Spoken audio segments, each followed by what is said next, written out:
Hello, my name is Dennis Jacobsen and this is the Business Leadership Academy. This is videocast number 10. It's about this article, Why Leadership Training Fails and What to Do About it. Harvard Business Review 2016. It immediately caught my attention because its subtitle is Corporate Trainings Are the Biggest Robbery in Business World.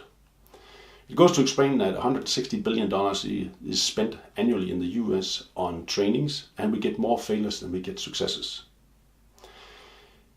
It goes to explain that if you want to have a successful program, it has to be championed. It has to be led by a senior manager in the organization.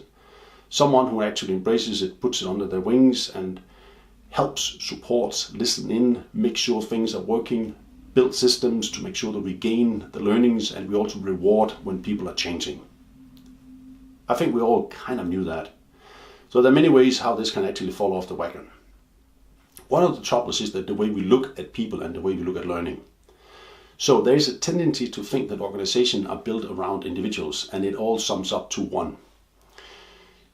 That means if we can just turn a little bit on one of the screws, either in an individual's attitude, their behaviors, and the way to go about themselves, well, it might actually cause a change that we can see in daily life. We can see more effective work, and by that we are getting rewarded for our investments.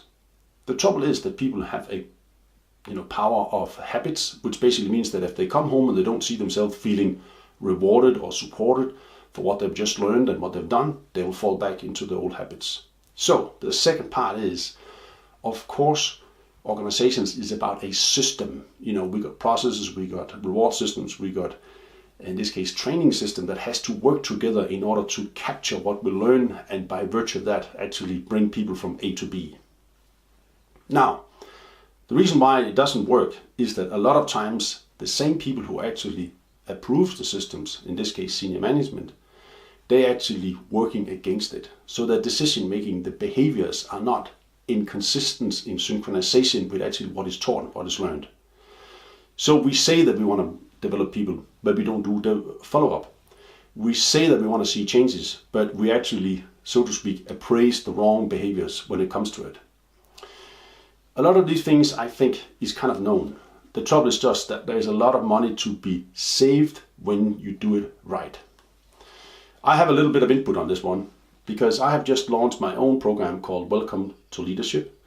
And outside workbooks and books of articles, I've created this little booklet here. It basically says, follow up your return on investment. To me, it's important that you don't just sit 3 days in a program and learn a lot of things, go home, be happy, and throw the manuals into the bookshelves and never see it again.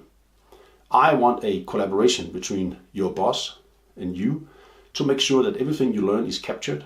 It's understood by the manager, and of course they also put you to the test. They actually draw consequences from what you learn and that you actually develop. I want you to build a program out of leaving this program, so to speak, where you do exercises and we actually design your own behavior and where you're going. That gives you both a process, it gives you opportunities to develop and to take great strides, basically by saying, this is what I wanted to do because I've designed myself into it.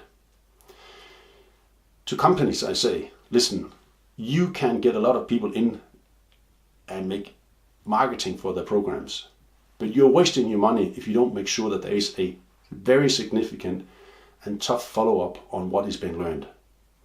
You have to ask that question, what do you intend? What should we be doing after this training? Only then will you get your money home. I hope it's a way for you to make more money and have a greater corporate training. Thank you for listening in and have a great day.